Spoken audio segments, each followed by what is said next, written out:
War for Cybertron is getting to be in the news again with the Studio Series line. So I thought I'd take a look at the older versions and see how they hold up. And honestly, I think they hold up pretty well. No, I don't have the new version to compare with because I don't have enough money to spend on them, honestly. But I've seen reviews of them. Oh, and I have more than these. I'm just reviewing these four together because they're like the four main characters of Transformers, if you'll be honest. Now, this is Optimus Prime. He's missing the exhaust funnel smokestack things, but that's fine for me. He has a gun, which is a cool little feature. You can shoot backward, then you flip that. Goes around to shoot forward in attack mode. So that's cool. It's also, coincidentally, blast effect compatible. That's always cool. And transformation. We were spoiled back in the day. Like, this is a 2010s figure. This guy came out before Titans Return Optimus Prime. Came out before Titans Return Galvatron. Came out before this guy. And not to say anything bad about Wheeljack, but, a lot of car bots have really basic transformations of not a lot of steps. And they're good, they're great, they do what they're supposed to do. But nothing's extreme. But this guy has so many hinges and so many steps. It's really cool. For a deluxe, again, he's too good. He'd be sold as a Voyager now. He is sold as a Voyager nowadays. It's not really fair. So to start off, you're going to crack that down and then bring this up and out of the way. You're going to push these in, pull them back. All of this will just come up and slide up, and you see the knees will kind of push the knee pads up. You fold them around and down. Fold down the feet. Fold back. Fold the wheels back first. Fold this piece up first. Then orient these. They're supposed to be, split the legs. Now we'll work up top, where most of the magic really happens. So this will come out. That will fold up. That will flip out. You can get it out, which I can't because I don't have any fingernails, because Hasbro Transformers are made for people with fingernails, it seems. Like long fingernails, is what I mean. I say I don't have fingernails as a metaphor. I have fingernails, but I just like to keep them trimmed. So anyway, pull up the fist. And again, fist that folds and also rotates. They can do it. You're going to pull this back and then orient the arm. This will go like this. This will shift a double hinge up like that. So get the other arm done. Now you're going to spin just this red part around. Slide it back, spin it around, and then you're going to take that out, spin all of this around, collapse this on a double hinge. This will collapse in and peg together. Can't really see that, but it pegs in like that. The hip flaps go like that. Orient everything correctly. Flip the head up, and there's a additional step you can do, which is where there's a slot in the back of the head that this tab will tab into, and that securely tabs in this part of the backpack, so it doesn't just flop around, but that limits the head articulation, obviously. So for display, you might want that, but personally, I like to keep it untabbed. This is amazing. And I don't even think, again, I like the Studio Series ones, but these guys didn't need an upgrade. Like, articulation. First of all, I just want to compare, because I keep mentioning him.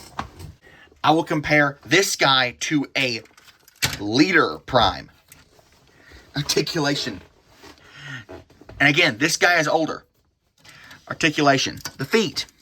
They're on ball joints. They can angle. They can move up and down. The toe can move up, for extra stability. They can rotate however you want to. This guy. The foot's sculpted at an angle. It can go down. It can go up. The knee bend. The feet. It can kick up about that much before you have to fold up this flap. Then you get a bit more of a kick. Which again, that doesn't look the worst. It's kind of like the Ironhide thing, but it doesn't bother me that much in this figure. It would have been nice there on drop-down hips, though, but they didn't really have that technology back in the day, or they didn't use it that much. Double-jointed leg, for transformation, so he can bend the knee as far as you really need him to. And the leg can go out if you move the hip flaps out of the way. Almost all the way, and it can go pretty much everywhere as long as the ball joint allows. Because it's not a ball joint. This Prime has no hip skirt, so he's on ratchets, which is good. Go out. He has not even 90 degrees at the knee. But otherwise, his legs articulation is pretty good. No waist on this guy. No waist on this guy unless you unpeg all of this, and then you can get waist rotation. But then, pretty much that's as far as you can go before it starts looking unnatural. Upper body, the arms, they're on, again, the kind of like Shockwave. They can shift down like that or shift up.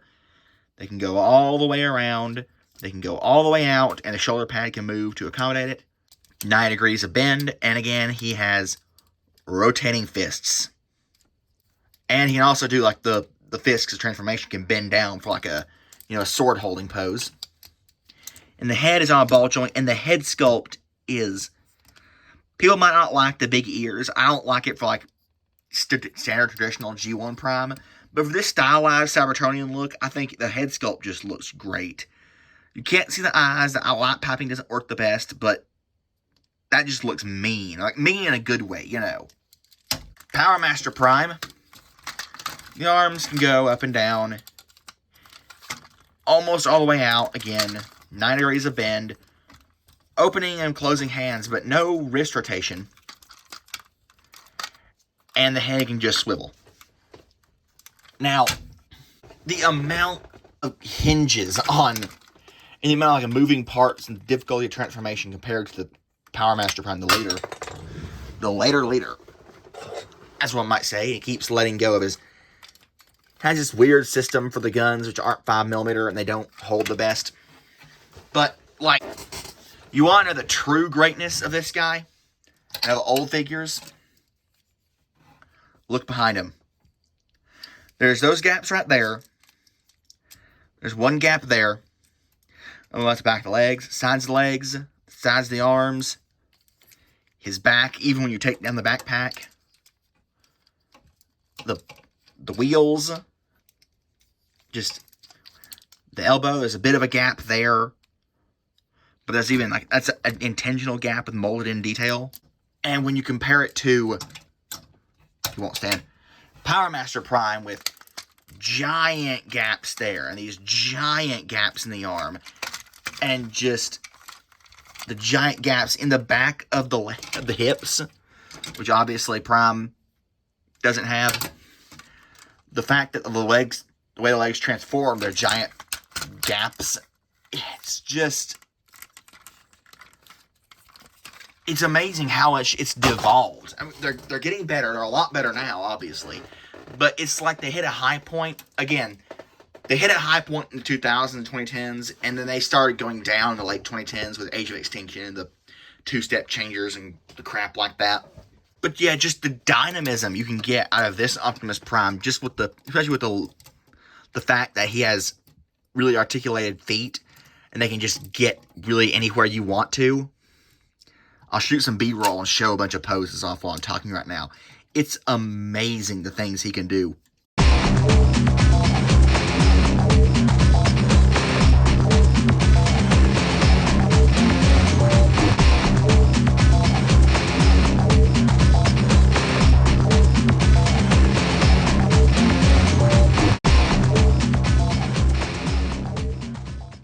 So, next, just go with the Autobots. We have Bumblebee. Right off the bat, he has no feet. I have lost the feet, but there's a gimmick where you use the feet for wheels. That's what I do. And when I display him, I just kind of lean him up against the wall. He's a nice little car. He's a cool little bug thing. It's a Cybertronian thing. He doesn't have a cockpit or a windshield because he didn't need to. He's Cybertronian, you know. It's compact. You call it boring and basic, but I like it. Transformation, just get these out of the way. Oh, and that Toy Guys review where he said that the new one's way better than this one, which is kind of dinky. This one isn't dinky at all. I really like it. Peg the legs from the arms. It borrows a lot of things from animated Bumblebee. Then you shift the legs down, push. The legs are up like that. Shift the legs down. The wheel can drop in. This will rotate and clip in. And the foot should be on that ball joint right there. And it kind of cups the wheel. But Bumblebee, again, like animated Bumblebee, would, you know, his wheels would be his feet sometimes when he wanted to go fast. The head will flip up, and you can push it. Pull the backpack up. And he's a great figure as well. I really like this Bumblebee. I'm a sucker for the real Bumblebee design with the horns and the actual face and the small pudgy little, not pudgy, but, you know, squat little Autobot. He's a bit pudgy, honestly. He kind of had a belly in the show. I like the big, you know, bulky kibble on his arms. I think it's cool. It's unique. I don't mind the backpack. It is a bit gappy. Like from the sides, gappy. But from the back and from the front, it's not the worst. You can kind of see it from the sides. So that's a bit annoying. But again, no gaps really anywhere else. Articulation's great. Double jointed arm for the transformation. The hands are at this kind of weird angle, which I don't like, but they can rotate. Again, he can do a full kick and go all the way out. He has a less than 90 degrees bend at the knee. And of course, oh, and by the way, these things, they don't really tab in the best. I don't like that. They thoop, they don't thoop the best. But the cool gimmick with this guy, of course, is the head's on a ball joint. But yeah, you just flip out.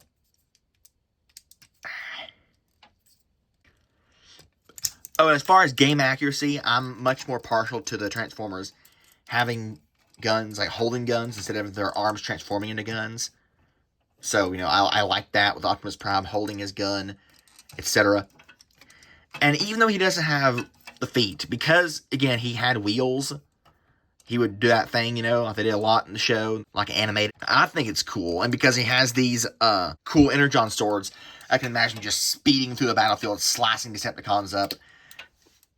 And so you can still get him into pretty good poses without the feet even being necessary. And I'll show that off as well.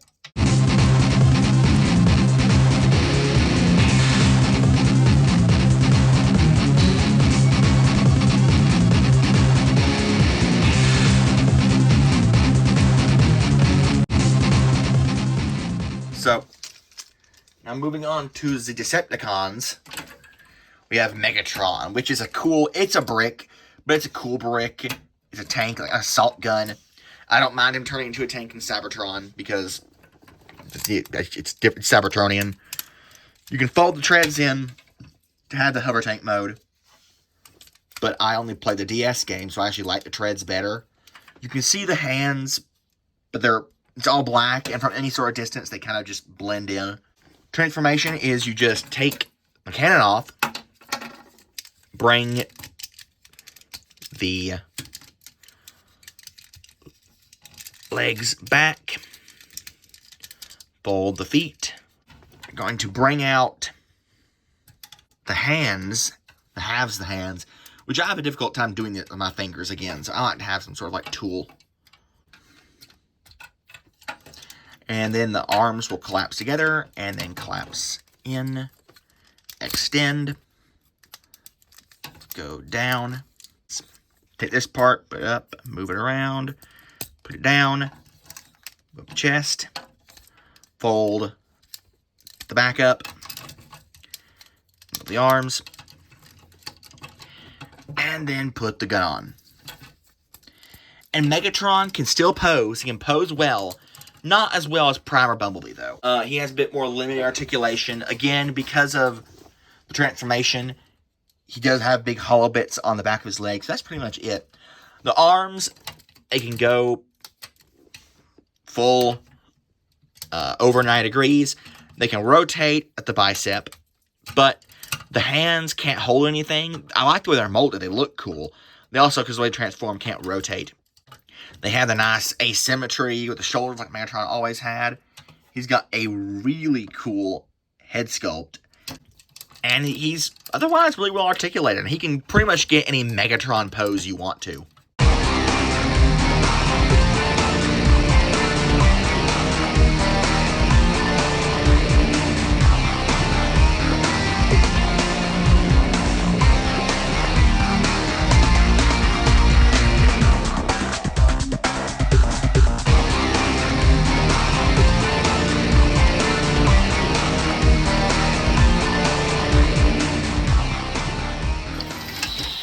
Now, Starscream is surprisingly interesting. He's got his guns, and you can take them off if you want to, plug them onto the side. I've always loved this design for the jet, because if you look at it head-on with the triangular nature, it kind of resembles the Tetrajet without being 100% a triangle. Kind of like, obviously, the pinnacle of the Tetrajet is the Bumblebee movie Tetrajet, which is really stylized, but also really G1 inspired. That was the best. But you can also take this off, which, no kidding, I learned that like last year. I've had this figure since it came out. But then you plug the Gatling guns together, and they're geared together so they can spin. And there's two ports right here. You put the Gatling guns on top, and there's a port on top where you can plug the fin, I guess.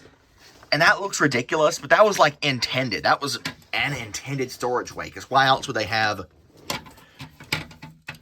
you know, the one port for the fin and the two ports that perfectly match the connected Gatling guns?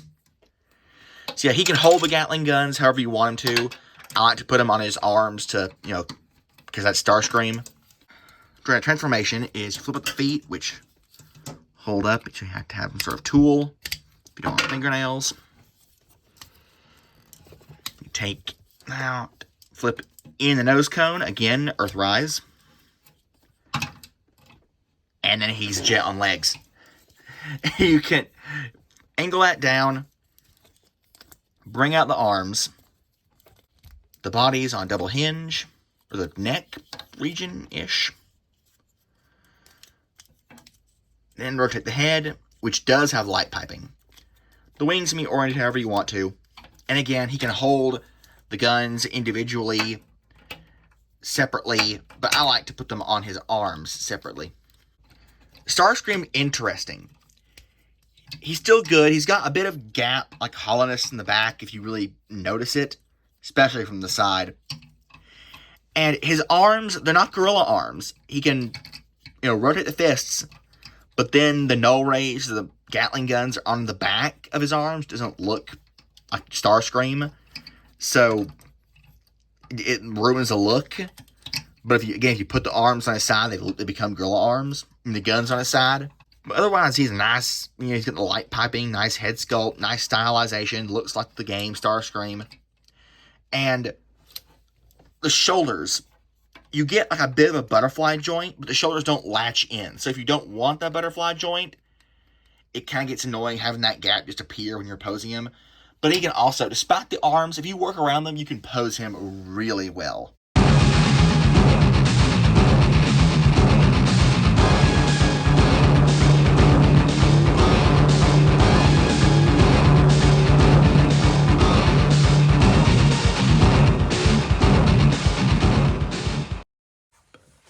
So yeah, these guys, they're nostalgic to me, obviously, because I grew up with them.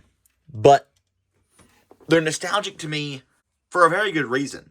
They were my main Transformers for a long time. I still have a huge, not huge, but relatively huge Unicron Trilogy collection, Bayverse collection. Comparatively, I play with my War for Cybertron toys a lot more.